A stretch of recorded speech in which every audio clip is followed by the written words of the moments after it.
Another episode, the last no, I'm just kidding. This is season finale, baby, of Saving Arcana's Campaign 1, Season 1. I haven't really figured out the proper way to say all that. Arc number 2, Season 1 finale. I'm super stoked because, quite frankly, this is a long time coming. This is 7 months? No, 7 months. 7 months of this going on. Holy moly. Episode 23. Here is the first, I've never done one of these before. This is going to be fun. So I want to say hello to everybody. Hi to my players. Thank you for coming for another day of crazy silliness. And quite frankly, thank you to all of the listeners out there. You've been along with this trip for a while. And thank you for the new viewers and everybody that's coming from the YouTube and the video side of things. It's awesome to see you guys. A lot of stuff coming up in the future. This is not the end. This is literally the beginning. We are trucking through, new stuff coming out, but today's episode is the season finale. We'll see if this even goes into 2 parts. Well, I don't even know. Maybe it'll be 2 sessions. We won't know until see what happens. This is gonna be fun. Yeah, give me that face. Quickly, what if you guys were like, oh, what can we do to help? We were having fun listening, yada, yada, yada. Well, to be honest, the best way to help us is to tell your friends. We haven't done anything yet. We're still very new. We haven't done any kind of marketing. But the best way is if you have friends that like D&D stuff or like podcasts in general, you'd be surprised that people might enjoy something of this nature. Tell your friends. Share it. Be like, hey, these guys, Saving Arcana. We have an Instagram, Saving Arcana. We don't have a Facebook. I almost said Facebook. We have a website, savingarcana.com. We have a YouTube, Saving Arcana. We are everywhere, Saving Arcana. We are on every podcast aggregator to date. As of this week, we are now on iHeartRadio, which is the last aggregator that I was hoping to be on, and we got approved. So we are everywhere, and we just need your help to actually tell other people about us. So we'd be super appreciative if you told some people, because it helps us. The growth for us right now means higher equipment, means better stuff in general. We get more listeners, we get more people, we can grow, and you will actually see us grow. Speaking of growth, I want to state one thing. Episode 1 was a podcast, audio only, horrible. Episode 17, we watched it a little bit ago. Yeah. If you look back, even then, we're using the same cameras, but editing and quality and people and story, we're only going to continually get better. And thank you from the bottom of our hearts for being on this journey with us, because oh boy, it has been a journey. Oh, well, it's all come to this spot right here. By the way, I did watch Lippy. It probably is the best voice I've ever done. It's really good. Lippy is very good. Sucking on a piece of lumber. You're going to see a lot more posts coming out more often, social media, things of that nature, so stay tuned. I want us to go ahead and kick off with a couple of introductions, and then we're going to go ahead and get right into it. By the way, I am John, your DM, have been this entire time, so if you don't know my voice by now, and kick us off. What's up, adventurers? Nick here, playing Balrog, level 7 Dragonborn. I'll also be voicing him as well. I think Balrog's feeling very excited. He is. Yeah? He's fired up. He is fired up. Is he fired up because of the vodka that's in his belly, or is it a little bit just he's just fired? Yes. Yes. Yeah. Yeah. He's ready to go. Oh boy. Hi everyone. Dustin. I play Bruce Rockbar. He's level 7 Barbarian. Bruce is ready to fight. He's amped up. He wants to take Jargul one-on-one, but that's probably not going to happen, so we'll see. So, I'm excited. Oh, boy. Oh, boy. Yeah. Who's ready for some surprises? I am Alex. I play Steve, the depressed tax accountant. Steve just wants to know what's going on with this cape, man. Seriously, that is his number 1 priority. Screw this fight. He wants the sentient noose off of his neck as soon as possible. I just want to state this. Right as soon as you were like, I'm the depressed. I felt the depression while you were Yeah. I'm the depressed Yeah. account. I was like, oh man, numbers. They like slowed down in time for. I'm method acting. we plateau at this high energy on this side, and then we're like, and you're high like, energy brings it down, and then back to the high. It's we're a full circle. I do taxes circle. and magic, I Those guess. are my two things. This is my things. no big deal. Yeah, So I do both, death and taxes. I like it. Are you guys ready to get this going? oh yeah. Okay. All right. So I am going to turn on some music here real quick. And essentially, hopefully this won't be too loud for you guys. A little bit of world building and then catch up with last episode to make sure that everyone's got the tone that I'm feeling. Okay, catch up. Last episode ended with Jargul, a little bit of an exposition. He stated some things that he wasn't 100% happy with what was going on. He felt that his end is near. His master told him that his time has come, all these years that he lived, and he's spoken like this weird riddle as somebody who has lived multiple times might, as their mind is broken. And he teleported you guys to an existing area of a black... Think of like the best visual I can possibly give you. Think of Stranger Things. In the mind space where it's got like the 2 inches of water and it's complete darkness, that's where you guys are at, okay? And you heard this voice that said, "Welcome," as the episode ended. There was a little bit of a riddle bit that was given to you after the episode, but still during the episode, because I totally forgot. Those tidbits, you guys are starting today exactly the way that you were, spell slots, HP, everything, because we have not taken a break. And you are in a complete darkness. And I'm gonna set the tone just a little bit as we come in here. But I would like to say, once again, thank you guys. And quite frankly, as we come in, we are saving Arcana. This is episode 23. And here we go. Jargul has brought everyone to, and this is how I'm going to refer to it, the throne room. And inside this room, you all feel the splash of water just 1 inch to 2 inches, and it's cold to the touch. What you're standing on feels like almost like a marble, but there's no light in the room. You don't even really see past who you're next to, 5 feet out, and that's it. And all of a sudden, somewhat of a dim light appears, like a spotlight, and it begins to grow and then shine down. And as it's shining down, it's a circular pedestal, 40 feet wide, and it's step, straight flat area, step up to a giant throne. This throne's about 18 feet tall, high back, all made out of what seems to be a white-ish marble, and it's got the marble almost looks like a vine-ish wood, but it's obviously stone. So this stone has been carved into a very intricate vine-like throne, essentially. What sits upon this throne is a creature that I'll explain in a moment. Inside the room, where I said step, flat area, there are 3 pedestals, 1 in the center and 2 on the sides. These pedestals rise about 3 to 4 feet, and at the top of the pedestal, there are 4 lion heads, also carved out of this white stone, and the stone mouths are open with a flat area on top and a small indentation in the center. 3 of those. They're all equally sized, but they're just lined up in front of the stairs that lead up to the throne. As a light begins to illuminate a little bit, you start to perception check. Oh boy. DC's 12. 16. Big old 5. Big ol' 5. Big old 5 for Steve.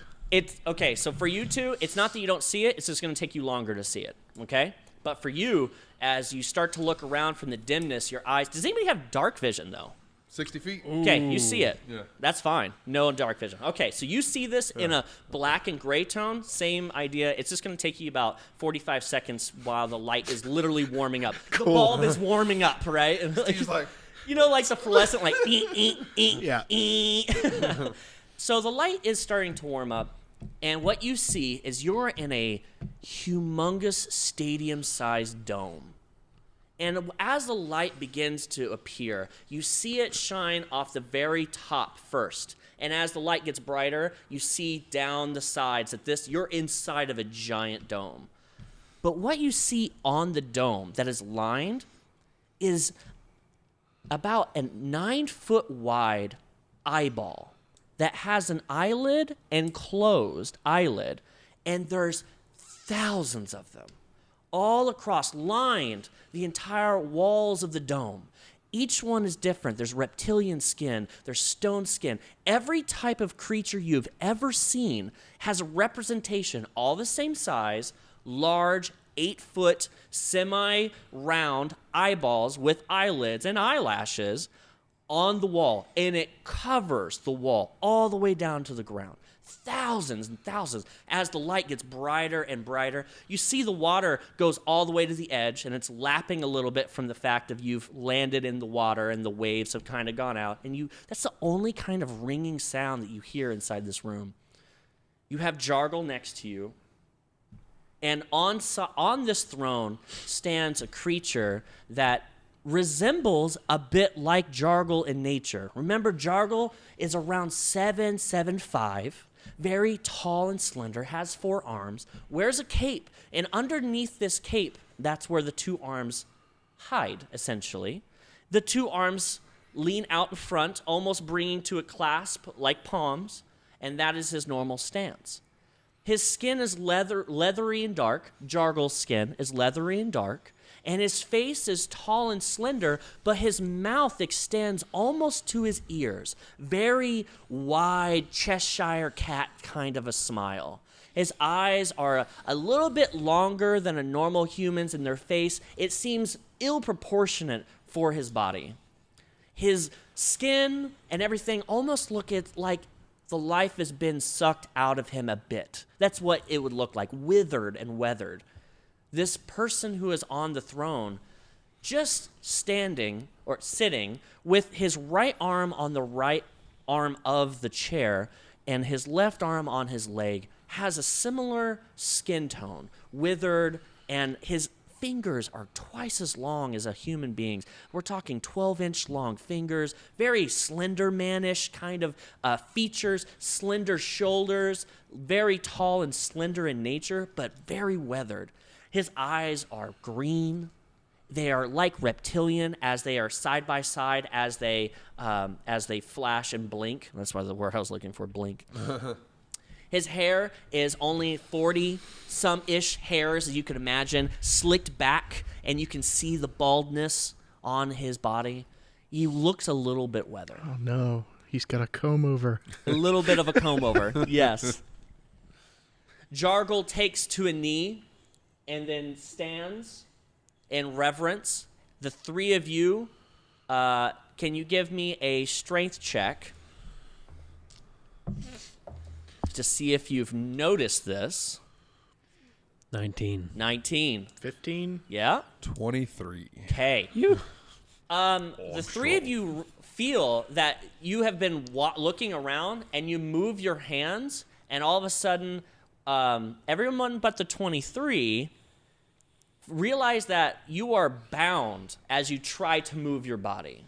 And it's not with a chain, but of this black tendril that has slowly risen up from the ground and wrapped its way around, but you don't feel it around your wrist. You look down and you see it's almost like a see-through tendril. And as you try to move, it's just restraining you, but you don't feel it around your wrist. With a 23, you begin to pull a little bit, and you kind of realize that it's giving. Yeah. It gave a little bit on your right hand only. Okay. The creature on the throne begins to stand, brings the 2 hands in front of him, and walks down in a gliding fashion, walks in front of the 3 pillars down to the first step. He is a towering 8.5 feet tall. This creature is, because he's so slender, it appears that he's much taller than he really is. He looks out upon the 3 of you, and you hear him say, Jargul, where's the other? And Jargul just kind of looks and, well, I was going to bring him. I'm sorry that he wasn't with them. Go find him. Bring me the robot. And with that, Petrol, not really knowing where he's at, starts to walk a little bit, and you see, what you guys see in the throne room is Jargul begin to put his hands together and cast a runic symbol upon the ground. And from the ground, Petrol, walking, starts coming from his head all the way up to his feet like he's walking on a stair-stepper, appears from the floor and up into the ground. And now he's in the room. And Petrol just kind of looks around a bit. The shutters, chink, chink, chink, chink, looking. Well, hello, friends. Oh, Petrol, what's going on, mate? He then turns to his right as Jargul, and then there's you. 15 feet to your left is Jargul. 10 feet in front of Jargul is Petrol. And then 30 feet to the steps of where this creature is.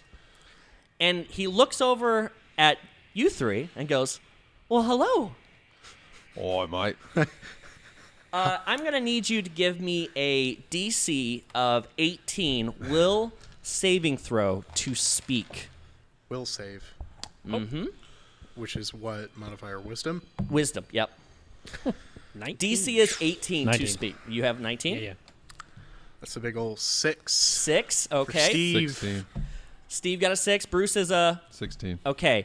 Balrog, you are the only one who passed. You may speak. You have the ability to speak at this current moment. To the... In general. Okay. Who are you? What do you mean? Oh, we're talking to Petrol? I'm just kidding. I was going to say, like, wait a minute. I'm sorry. That was just too good to miss. Oh, man. So All you... right, everybody clap. That stays in. No, 100%. Who are you asking this to? In general? No, the... The creature on the steps? Yeah.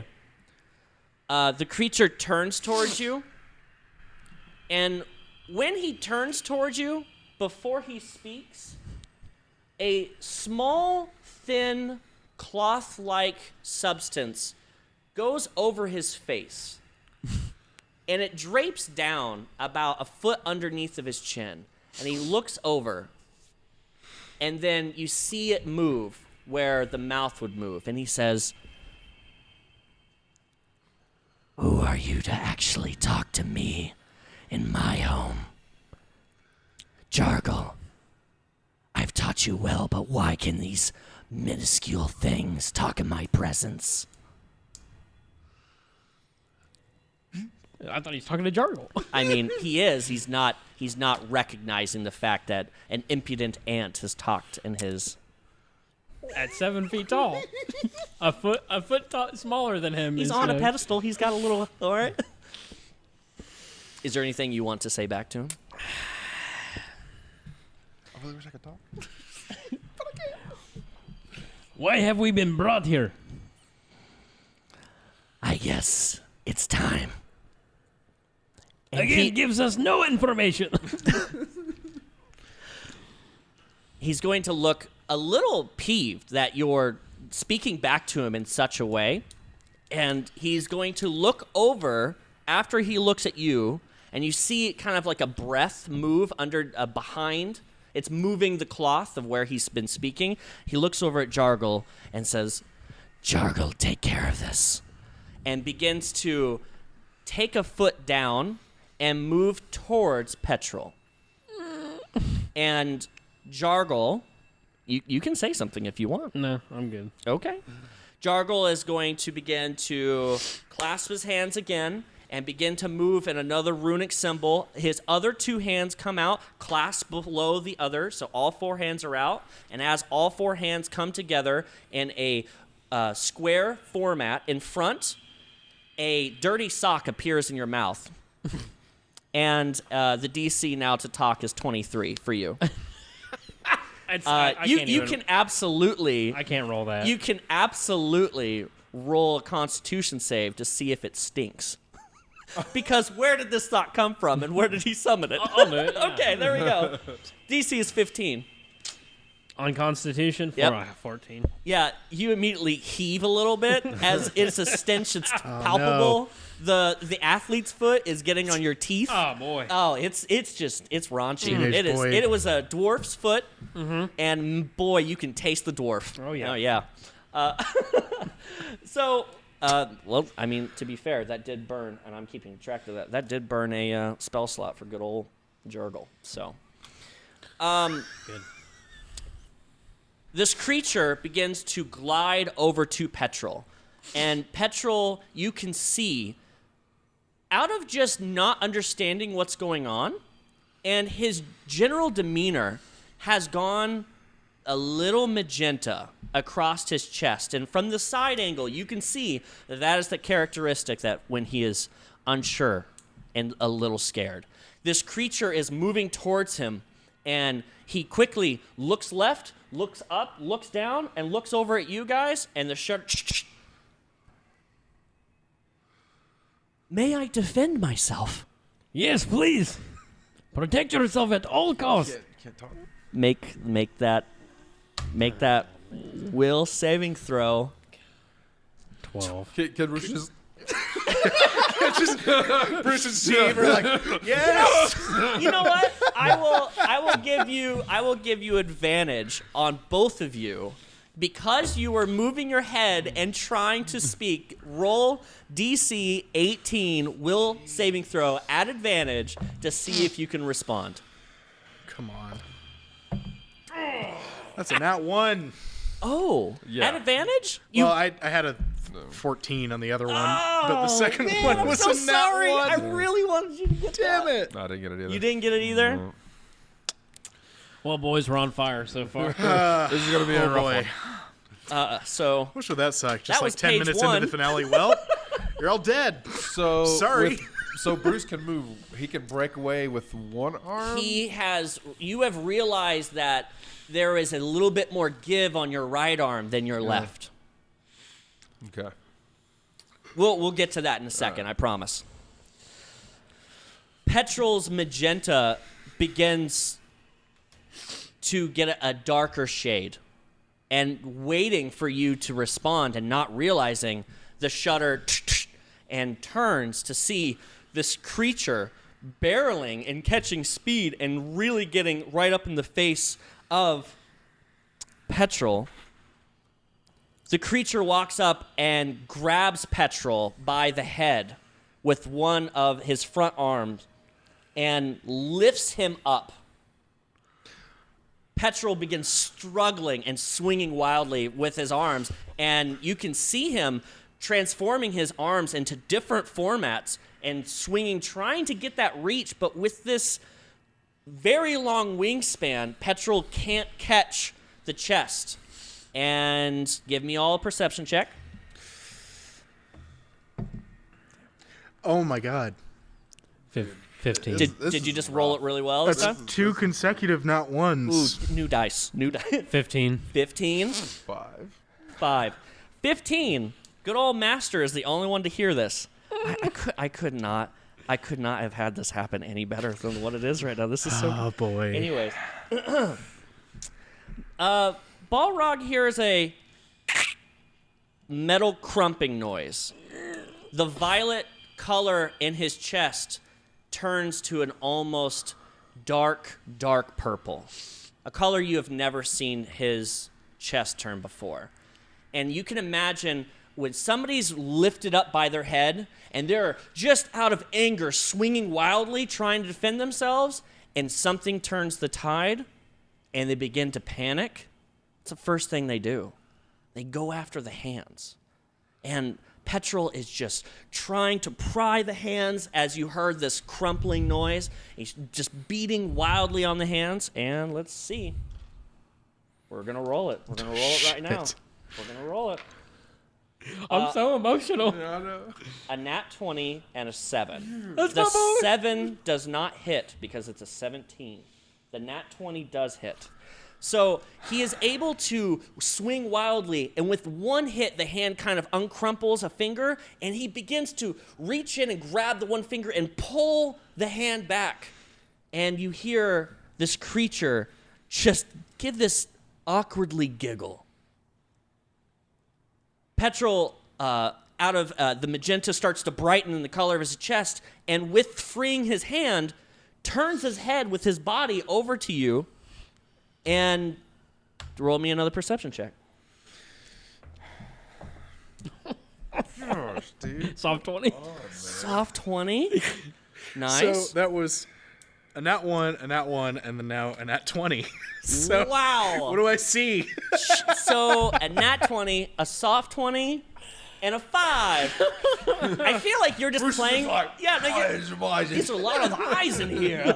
And you're like playing with the tentacle, like, He just kept like, oh. I'm a confused bear. With a nat 20 and a soft 20, you basically are able to see the same thing. Those both are fantastic rolls, guys. Thank you. Thanks. I worked hard on it. You did very hard.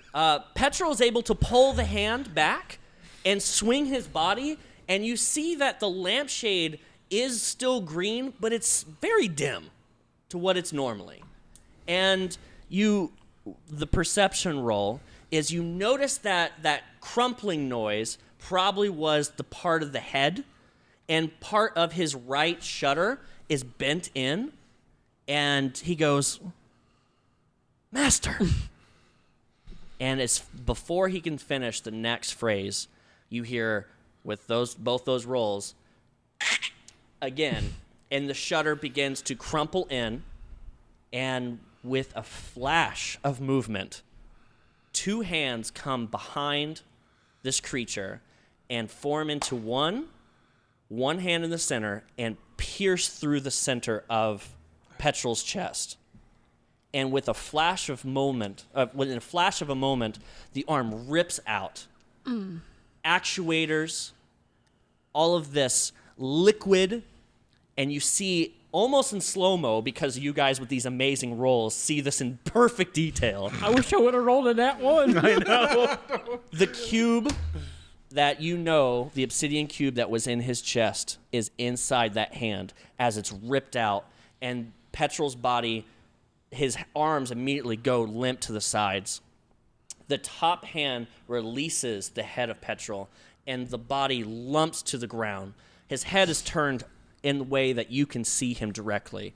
The light is still green, and the shutter closes and then tries to close a second time as it's falling, and as it hits, the shutter tries to close, but it's just ever so slightly, where the liquid, this black ichor, is pouring out of his chest and onto the ground. There's actuators, parts, stone, and then the lamp begins to fade. The creature turns and walks right back up to the pedestals, and he is gliding. His hands in the center, still the 2 from the back, who is holding the crystal, is walking, and the other 2 are off to the sides, in almost like a praises nature, walking. He places the stone that he took out of his chest on the left pedestal. You see Jargul out of the corner of your eye walk over to you and start to rummage through Voquis' bag. Oh, no. And Voquis is going to roll to try to break free with a 22. Pretty good. Pretty good. She loosens one, and it makes it difficult for him to get in the bag and struggles, and one of Jargul's hands immediately go around her throat and just rummages through the bag. But now her right hand, is a little bit loose as well. What you see come out of the package, which is the package, out of her bag of holding, essentially, it's the pocket of holding, purse of holding, there we go, is the cube. He takes it out and begins to slowly walk it with it in front of him all the way up to the pedestal, and then take a knee. The creature then turns around, walks down, takes it out of his hand, turns back, puts it in the right pedestal. Now, remember when I said there was an indentation? It fits perfectly in the pedestal. Bajori is the creature's name. I'm going to give that to you so I don't have to stop calling him by you're going to get here soon. He takes out this underneath, he takes out the cube that you've seen. Roll a history check, and I will see how much detail I can give. He takes a third cube out from behind of his chair, his giant throne. History is a 15. Actually, let's make it real simple because it's a 10. 18. Okay. 9. Okay. 7. Okay. You know what? Screw that. I'm going to give it to you because, honestly, this was so traumatic. It's the same cube in episode 17 that Jargul used to take every soul of Waterdeep. Remember how the cube grew? That's the cube that he pulls out from behind. Using all 4 of his hands, this cube is huge comparatively to the tiny cube that was in the chest of petrol. So both cubes on either side are equal in size, and the giant cube that he's pulled out is about the size of a good basketball if it was a cube. Puts it on the middle. If it was a cube, right? Yeah, I couldn't think of another if cube. If a ball was a cube. If a ball was a cube and had 90 degrees... Never mind. That's what it looked like. Bajori puts all 4 of his hands out and says, Daima, do you see me now? Am I not worthy? And he waits, as if to hear an answer. Then I will make you speak to me after I have drained every last creation of yours. I will then somehow drain you. Then you will have to speak to me. Using 2 of his hands, he's going to begin to place on the outside 2 pedestals. And his 2 inner hands, he's going to place on either side of the center cube. And he will begin to speak in a weird guttural tone, unless any of you speak Abyssal. Steve does. Good job, Steve. You speak Abyssal, and you know that this speech, you've known Abyssal, you've read Abyssal, you've heard Abyssal. This is an Abyssal ancient speech. You catch about every 3 words. This is basically like a dialect before Abyssal. I'm going to give you an overtone, not word for word. What he basically is stating, it's a prayer, and the prayer is not of, please help me, I want to do this well, see me through. It is, I hate you all, die, no one believes in me, I will make this right, please see me for who I am. So it's more of an aggressive prayer. Amen. Amen. Yep, and what happens as he is using? Everybody give me a strength check, please. 17. Comes a little loose. Which hand? Left or right? Right hand. Right hand. 15. Does not. 9. Does not. Right hand, semi-loose. Right hand, semi-loose. And Voquis, right hand, semi-loose. Sounds about right. With him putting these hands on these stones, you see a light transference from the outer stones begin to transfer. Almost think of like tiny white fireflies whisking through the stone as they transfer up through his hand. The 2 in the center is draining all of the lights inside of the stone through his hands. And all of this light is beginning to go through all 4 arms and converge into his chest. And then as it converges into his chest, perception roll, DC 15. Oh my god. What is going on? 7. Okay.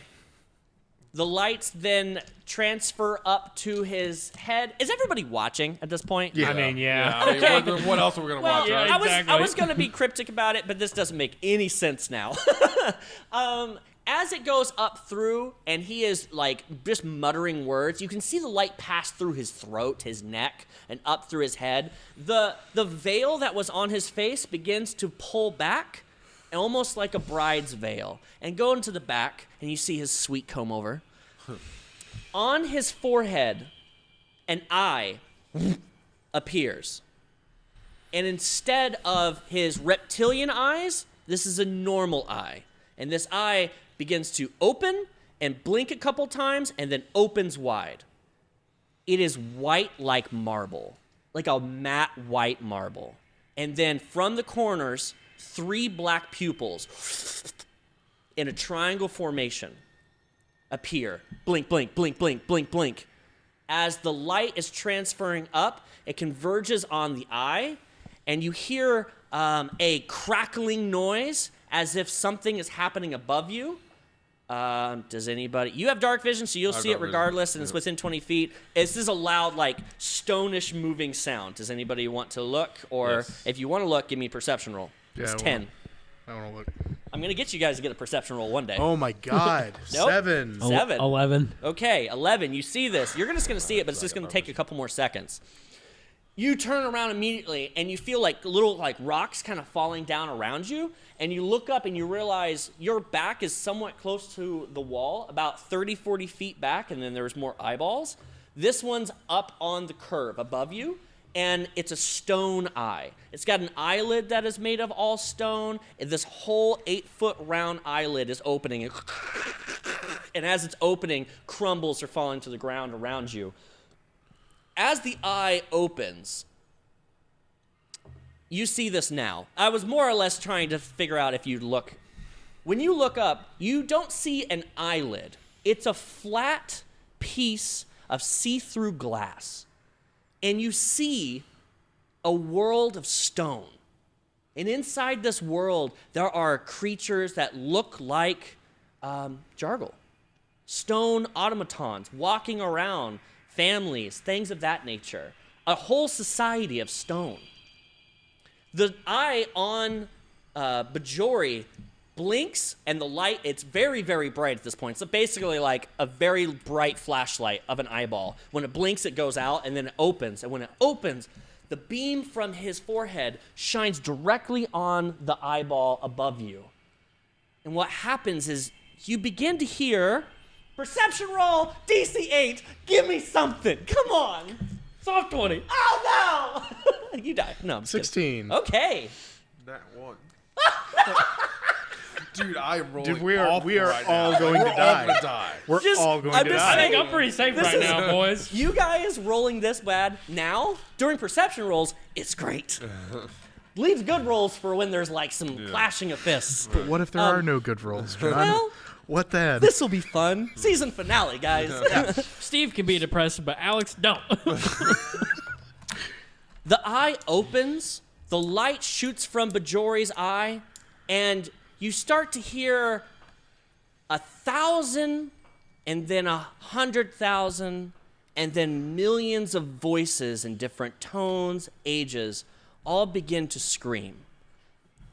And as you're looking up, because you see this beam of light, you start to see these little particles, looks like little fireflies, coming from the eye, starting to swirl. First, just a few, then they become in large masses, and it's just coming from the eye. You hear millions of these little firefly lights, but these voices coming from the eyeball. all these lights begin to go towards the eye, and they start to enter Bajori's eye, and then soon enough, the masses become little bits, so you see just 1, 2, 3, 10, 1, 1, 1, and then the last one. And all the little lights go to Bajori's eye. And as the last one ends and the eye on Bajori blinks, the light goes out. And everybody needs to give me a dexterity saving throw at disadvantage, because you are underneath the eye as the stone eye begins to crack and close and disintegrate as now stone is falling down upon you. So I have advantage on that. Does that mean it wipes and negates it? It's just a normal roll. normal roll. One roll. 14. Good. You save. My dex. 10. You save. That's 12. 12. You guys save. So, you take half damage. Oh, good. Oh, boy. Did you like that? Did you like, you were like, I'm so safe. Good. I roll like garbage too. You all save, so you take 4 bludgeoning damage as small pebbles and rocks, and you're stuck, and you're trying to wiggle, and these rocks are falling all around you. You do notice, Steve, that one rock hits right at the base of where the tendril's coming up, and all of a sudden it does loosen a bit, but you're still stuck. Which arm? Right or left? Which one do you want? Let's make it right so I keep them all straight. Yeah, That way everybody's right. That's good. That sounds good? Fantastic. That's how we do things. Let's make it simple for the DM. I was going to say left. I want both. I want to change mine now. So Just put the one back in, pull the other one out. you start twisting yourself. The stone begins to fall, and while you're dodging, the eye on Bajori begins to take all those lights, and all the lights go back into his chest, and then back out through his hands and into the actual obsidian stones. The obsidian stones are brighter. The outer two begin to build a bit. They enlarge ever so slightly. There's a little bit of light inside of his chest, as if there was a few left over, and all of a sudden they dissipate. And when they dissipate, all throughout Bajori's skin begins to regrow. And his skin goes from this weatherly long back to a actual skin. Elvish-like pale features as this skin begins to grow, and up through his chin, it stopped being this weathered, dark, withered away skin, but to bring back life and luscious. And his eyes begin to go back from reptiles to more elvish. And the mouth grows smaller, almost human-like. He's beginning to regrow as if to rejuvenate his body. Bajori looks down at the servant Jargul, who is just in front of him, who is still kneeling as his master has done all of this. And he says, I have waited so very long for this day. You have done well, Jargul. You have served me for nearly 1,500 cycles now. You have nearly lived 300 lives. But I have no more use for you. You are the last of your bloodline. But please, know that I took no pleasure in sending you to kill your own. After all, I didn't kill your father, like the Daima said. It was these pitied planes of existence, squirming, breeding, spreading like a disease. It was their disobedience who drove the dagger in his back, not me. I guess it is ironic, but your time has come. Give me what is mine. Bajori begins to generate a little bit of light from his fingertips, from all of his hands. The light then transcends through his body, or transfers through his body very quickly back up to the eyeball, and the eyeball blinks, blinks, blinks, and then all of a sudden that beam shoots straight down at Jargul.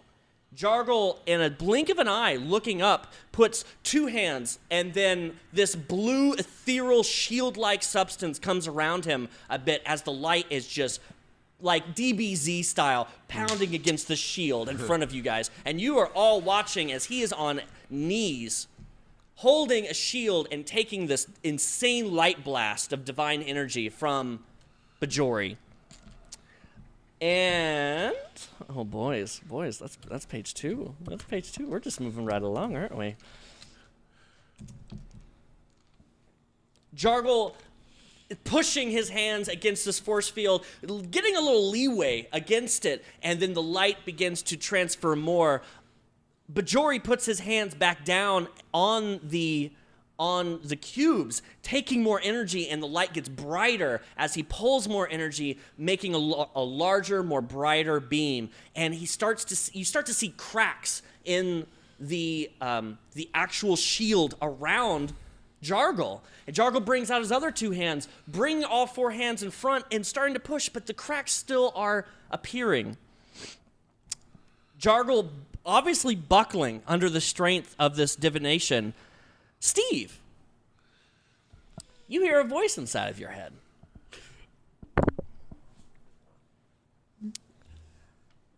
Unclasp me. Let me free. Let me go to my son. I undo the cape. Yes. So you reach your head down to your arms. You kind of I guess. Yeah. You can get down on your knees. Yeah. Steve, are you having seizure? And you unclasp. You've tried this before. Didn't work. It didn't work. It's working as now. I'm just gonna say, can we go with canon? You get on your knees, Yeah. and then you unclasp the one button, and as soon as you unclasp the button, the cape just off of your back, and just with a flick of light, just past you and goes straight for Jargul. And as you perception check, DC 10. Come on, boys. Oh, please. Shit. Yes. 12. Advantage, Steve. Advantage. Everybody gets advantage if you didn't make it. I swear to, if you don't make this, 19. I swear. 21. 12. Dude, I rolled a 9 before you said advantage. Yeah. I rolled a 5. I rolled 10, so I know I made it the first time. What you see is the cloak flying over in what is a quick instance, flying into this light as he pulled more energy, it's becoming very blinding. And that's why I'm asking you to roll, because can you see in the light? You'd probably turn off your dark vision, because otherwise it'd be like night vision in midday. That's just terrible. Permanently blind. In an instant, in a blink of an eye, as the cloak comes around Jargul's neck, and you see the clasp just go, all of time slows down.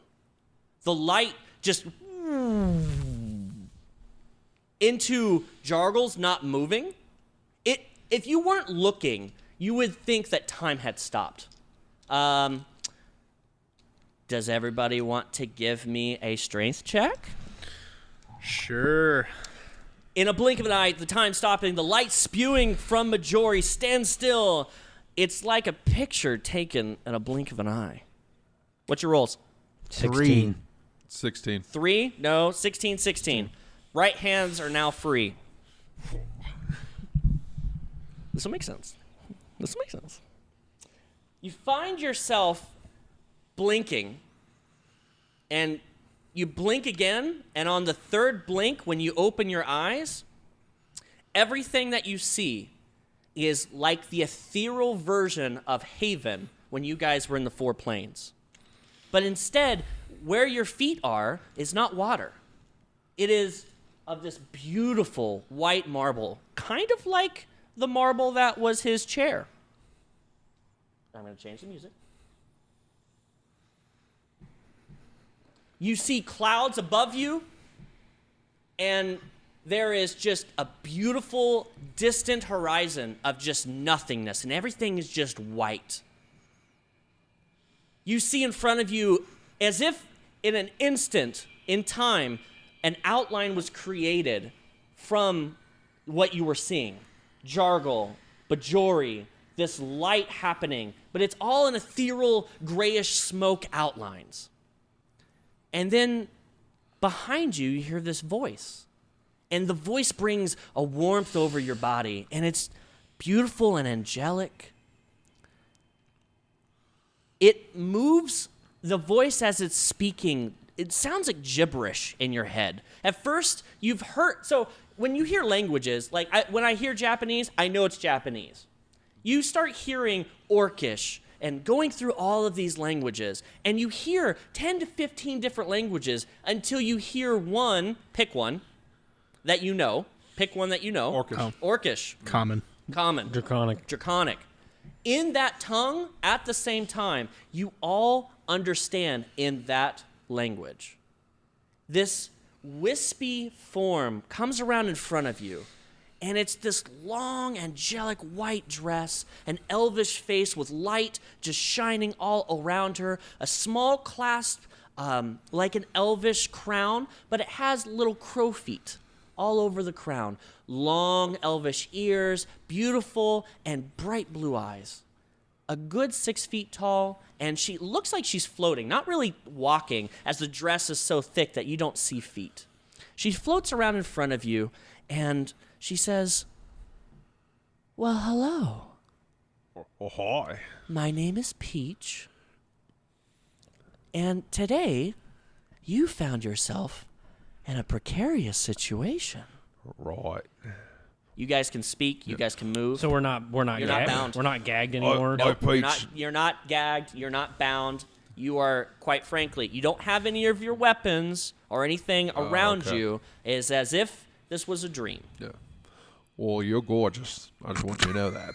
Well, thank you. Peach, I am yet a little hungover. Can you please explain what is going on here? Bruce, you're Right. quite handsome yourself. Oh, thank you. And Bruce is like blushing. Balrog, I will be happy to explain it.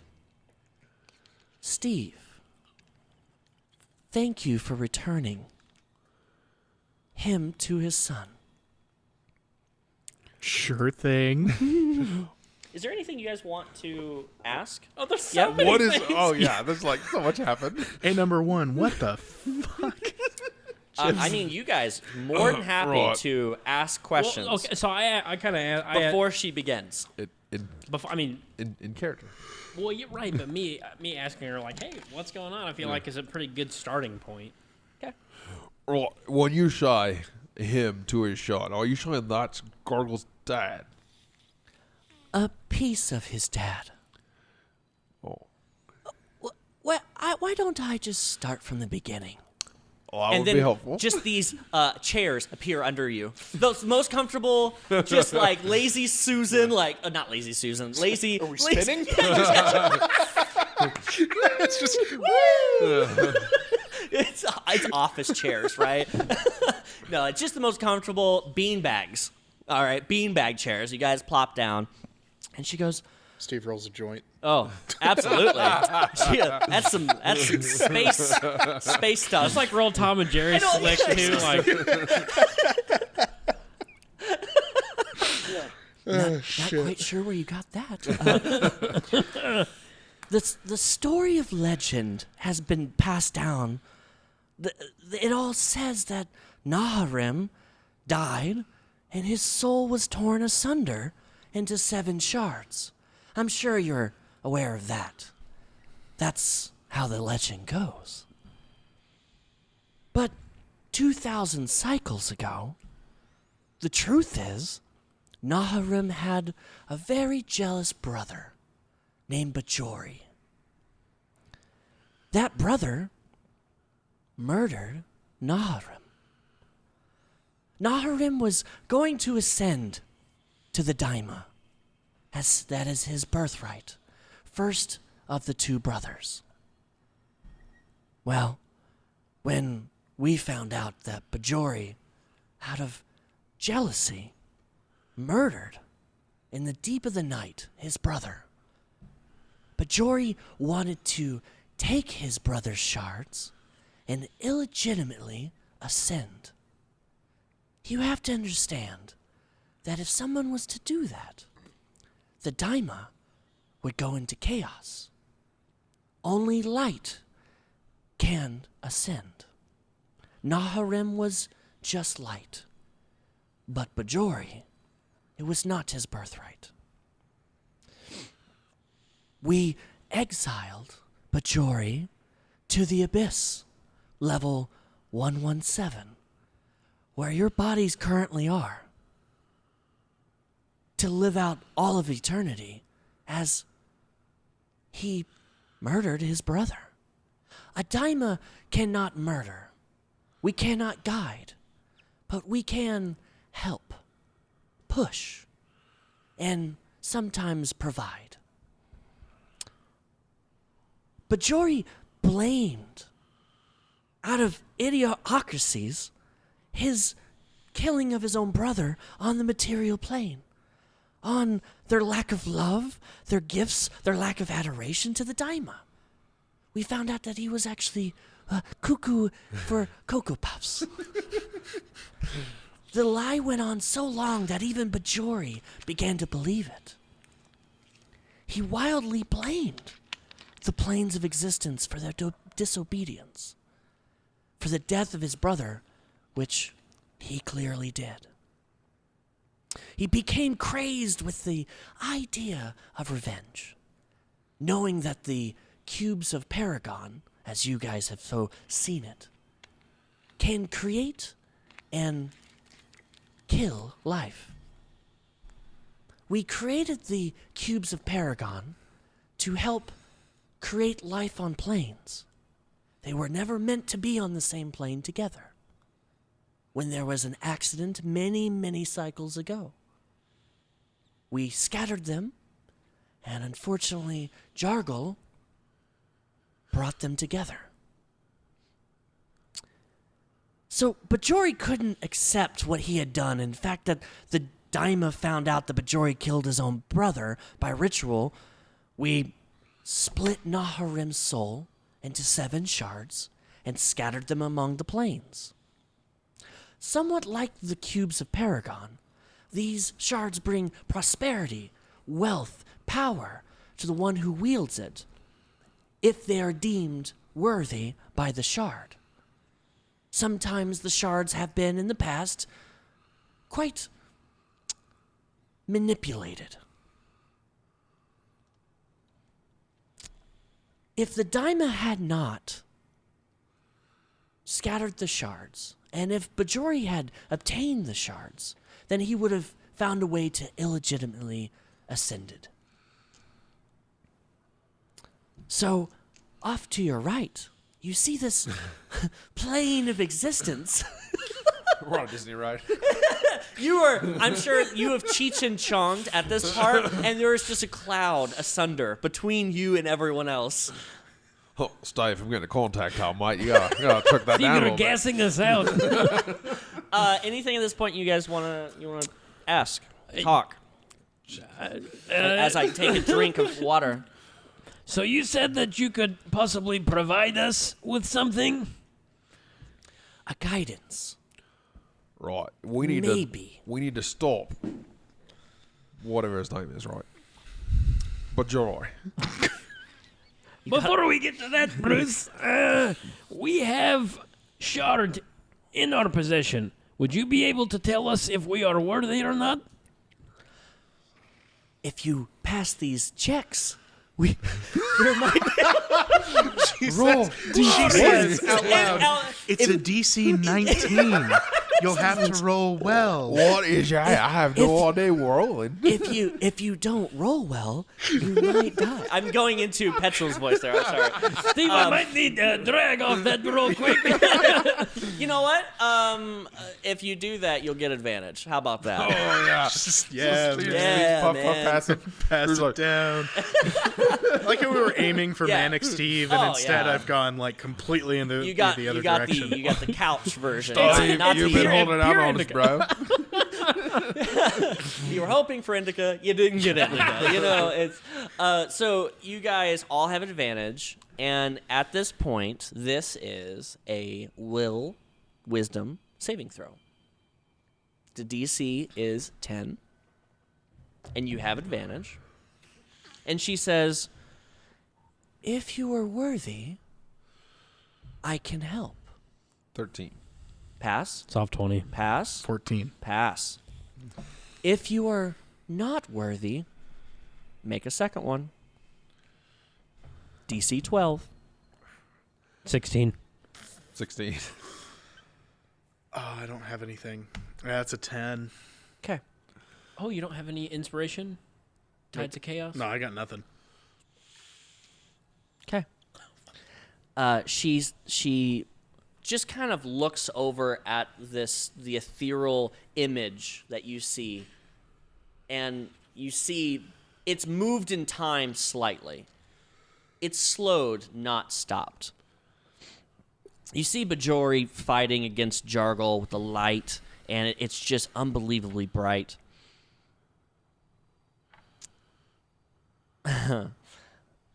This is what happens when you are suspended between planes.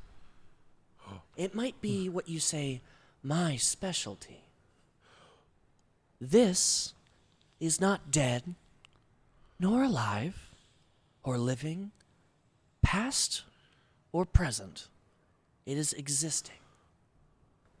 I have taken them from where they are in time, and I've slowed them, and you are a part of it.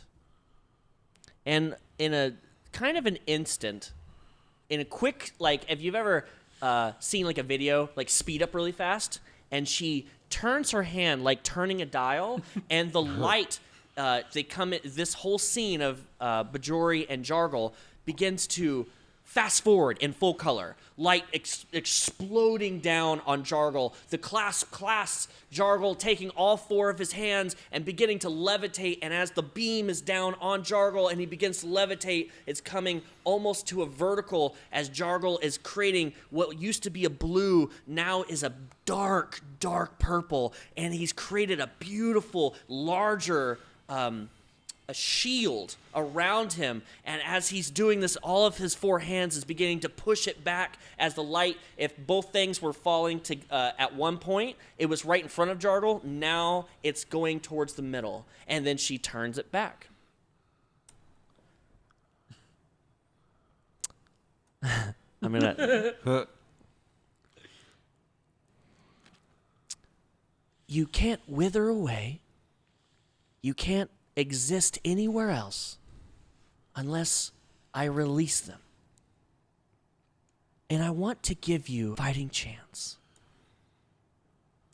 You as in Voquis, feels the shard rise out of her bag of holding and levitate between all of you. And it comes between her hands, and you see her hands close, and when her hands open, it's split into 3 shards, smaller. And she says, accept the gift or don't. But this may be all that I can do for you. You will have to tell me verbally if you accept the gift or not. Bruce accepts it. I also accept. I also accept. Okay. Well, you all die. No, I'm just Whoops, oh man, if only 2 of you had, but the third one, one is what did it's like a bomb goes off. So have you ever seen a nuke? Grabs your face. The shards go full China syndrome and melt through your hands. Okay, so this is what happens. Little metagaming out of game. We're going to pause for a second. The shard begins to come out in a trifecta formation, and she says to Bruce, raise your axe. Bruce raises his axe. And she says to you, well, you have a choice. I'll give you a choice. You can raise your mace, or you can summon your ostrich. Magical, powerful Oscar? That might be cool. Steve? Do Steve first. Steve, she looks over at you and says, you will need to consume. Oh. You want me to eat the rock? She immediately turns it in like an instant. Just bloop. It's a bowl of your favorite cereal. Name it. Cocoa Puffs. Peanut butter Captain Crunch. Peanut butter Captain Crunch. You're bowl. high enough. And it's all of them. They for a second look like little baby shards, and then it turns into Cocoa Puffs. And then she pours in some ethereal milk and says, "Consume." All right, Steve chows down, man. The biggest spoon you've ever had, and you're just shoveling it in. Okay. You hold up your axe, Yep. and the shard turns and slowly goes into the blade. Nice. And as it does, from like a crackling, it turns the blade into, it extends the head, and then the blade itself becomes more like a longer reaper-like blade, and it becomes dark like obsidian, but on the edge is a bright blue. And you can just hear it crackling with energy. And it just goes down to the hilt, and your bracer turns the same color. All right. Have you decided? You're going to let the dice roll it? Oh, it's Oscar. I see you have a friend. Were you gifted this from a daima? Not that I was aware of. Who do you pray to? I mean, you're a paladin. You got to pray to someone. I don't really have it. This man drank so much he Bahamut. forgot what god prayed he to was. Bahamut. Right? This is how we're going to do this. It's He really goes, good. Well, without a prayer to a god of sustenance, I could grant you something if you prayed to us. Sure. That sounds great. It sounds good enough to me. She says,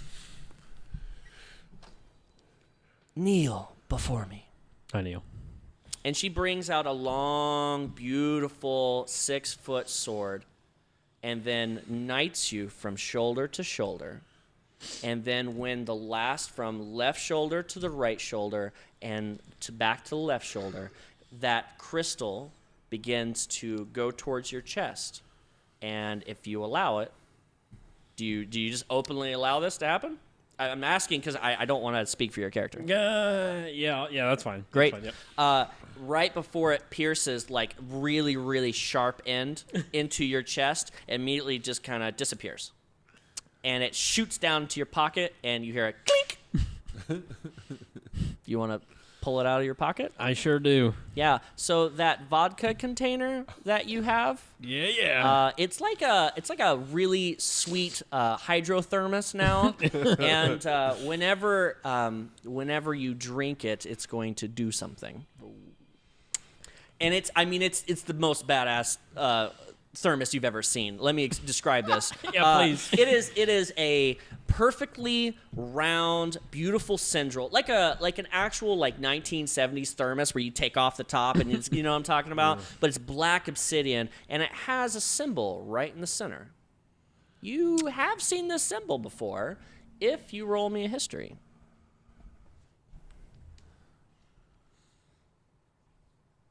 $21. It is the symbol. You have, as a paladin, you have prayed to many gods. This is the symbol of the daima. Sick. And I'll explain that. I'm not going to give that to everyone else yet. So, out of game, what this means. 1, Steve, you have consumed all of this? Okay, 2 very important things to you. You're probably going to want to take notes on this because there's a bit for everybody. Hang on. Yeah, okay, you go. So your axe has all the normal stuff. What's the normal damage? 1d12? 1d12. Okay, and now does 3d12. Holy shit. 3d12. It's not done. 3d12. And it doesn't require a bonus action to return it. Yes. It automatically will come back. It will automatically come back. Oh, sure. And if you angle it in a way, it can hit multiple creatures. This is now a true Leviathan axe. I feel like Thor. So that is what yours. So Okay. 3d12. Yeah. And then the returning.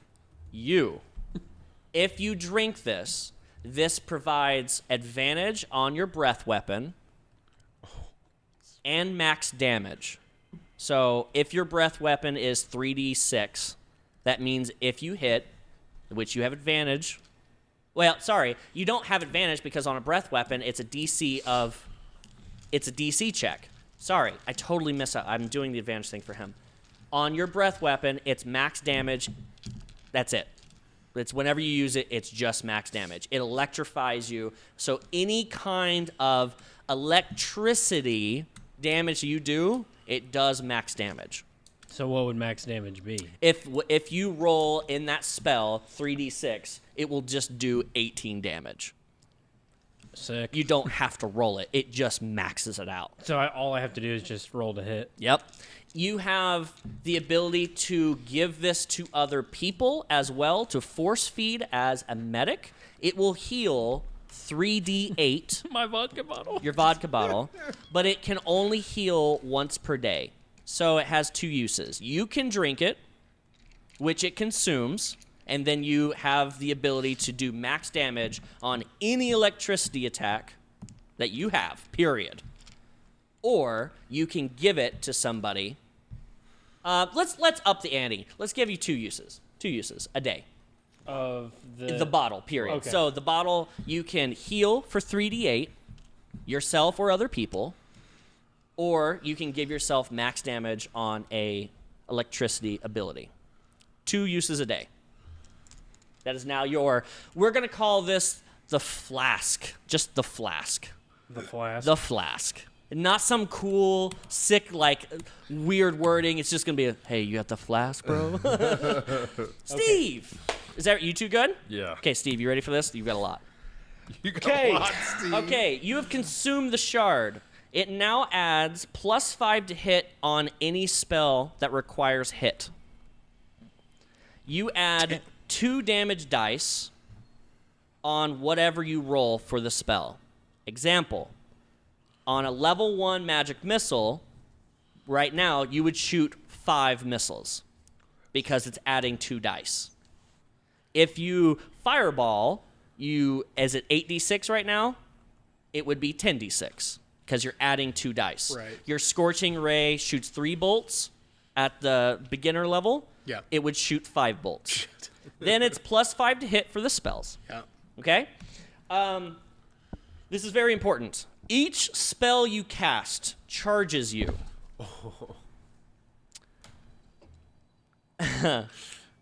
There is an amount of charges. Steve can decide, with all of your chaotic wild energy, when to use the charges. And by asking me, I will tell you if it feels extremely dangerous or less dangerous. Okay. Alrighty. Every spell you cast charges you. Okay. And then you can ask at any time, as in middle of a fight, extremely dangerous or less dangerous, and I'll answer that. And I get to choose when I want to burn You that, get whatever to that use means. the thing, Okay. but you, as a chaotic, crazy, wild sorcerer, as soon as you feel that energy, you're like, something is building. All right. I will give you what you're building to. It's a completely homebrewed spell. Okay? Okay. It's called the Three Sons of Sadar. Oh, That's all I'm going to tell you. Oh. all right. I don't what that does. that magical cereal gave me any spell slots back, did it? So Yeah, that was going to be my thing. You just jumped the gun, is all. Oh, I'm sorry. You're perfectly fine. This magical smoke that has been pouring around you guys has brought you rejuvenation of a long rest, and you guys suddenly feel so like, well, I feel like we've only been here for 15 minutes, but 8 hours have passed because you have no time dilation in this place. So yes, you have long rested. That's actually canon. That wasn't me just so like being funny. stupid. I was literally, after talking about it, I was going to tell you that, but you just jumped the gun. I'm sorry. I'm just really excited.